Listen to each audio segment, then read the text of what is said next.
有句话说，世界上只有2种混动车，一种叫丰田，一种叫其他。但能在混动史上青史留名的，除了丰田，其实还有一家来自德国的车企，它就是我们今天要讲的混动始祖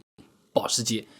保时捷它是一家神奇的车企啊，成立于1931年，却在1900年就造出了惊艳世人的油电混动马车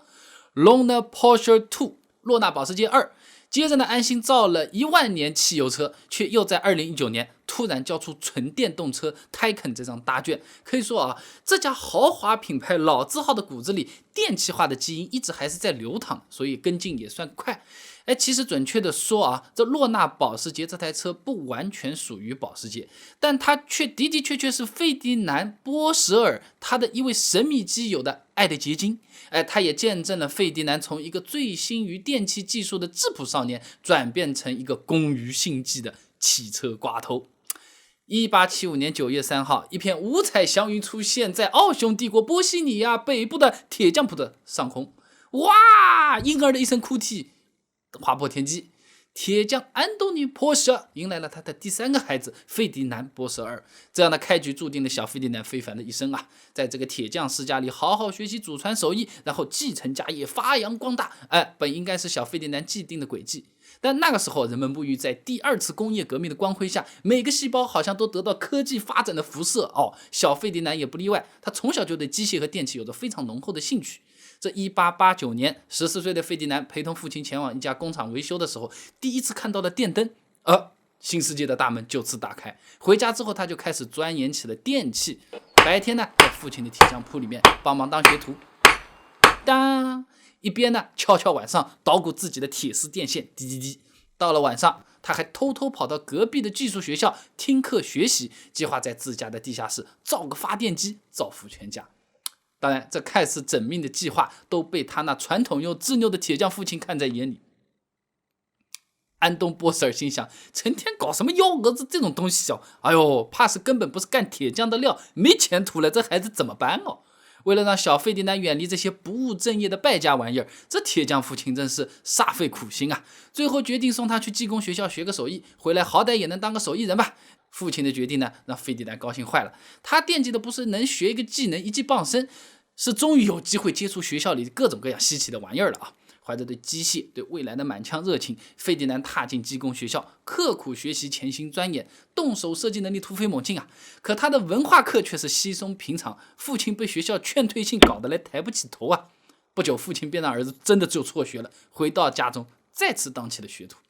但费迪南不是个省油的灯啊！1893年初春宁静的夜晚，18岁的费迪南偷偷起了床，溜到地下室，捣鼓起了他在学校里看到的那个所谓有趣的玩意儿——自制发电机。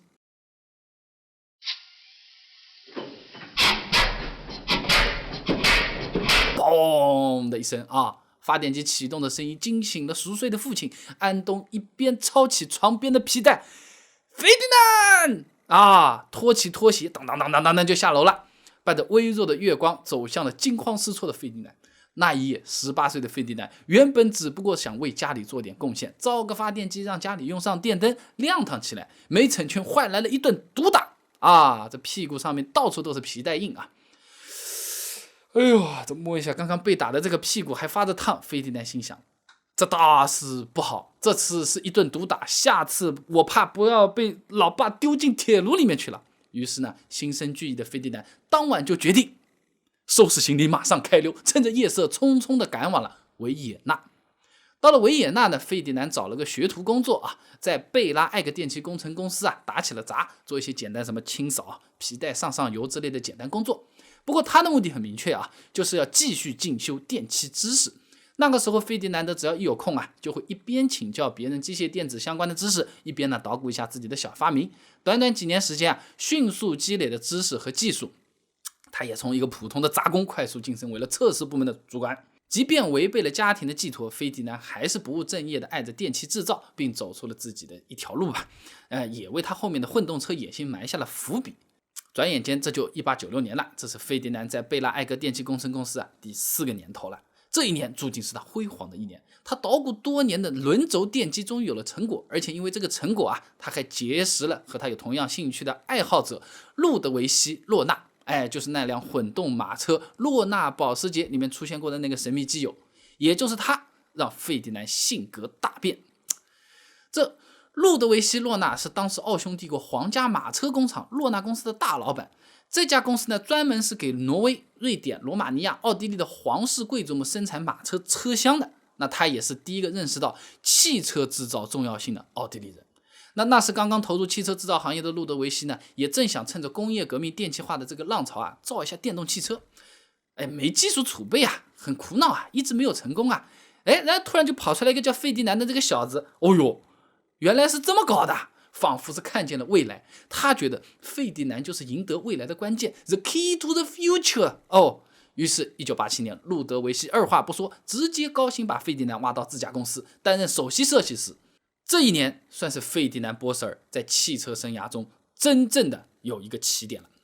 19世纪末，正是汽车工业发展最迅猛的时期。年轻的费迪南呢，贯彻落实雇主兼基友路德维希交给自己的任务，凭借自己严谨的工作态度和出色的设计开发能力，带领团队开始攻克电动机的各种难题充满着满腔热情。费迪南呢，仅仅用了几个月的时间，几次尝试之后，便确定了方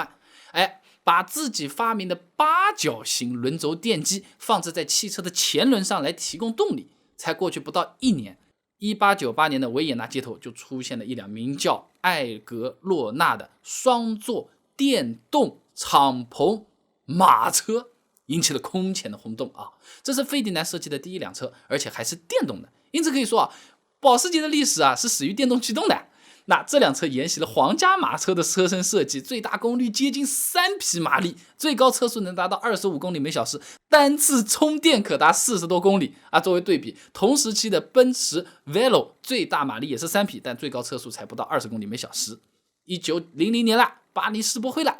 改进版电动汽车也迅速问世了。他取了费迪南和基友兼老板各自的姓氏，就正式把它定名为洛纳保时捷 Lona Porsche。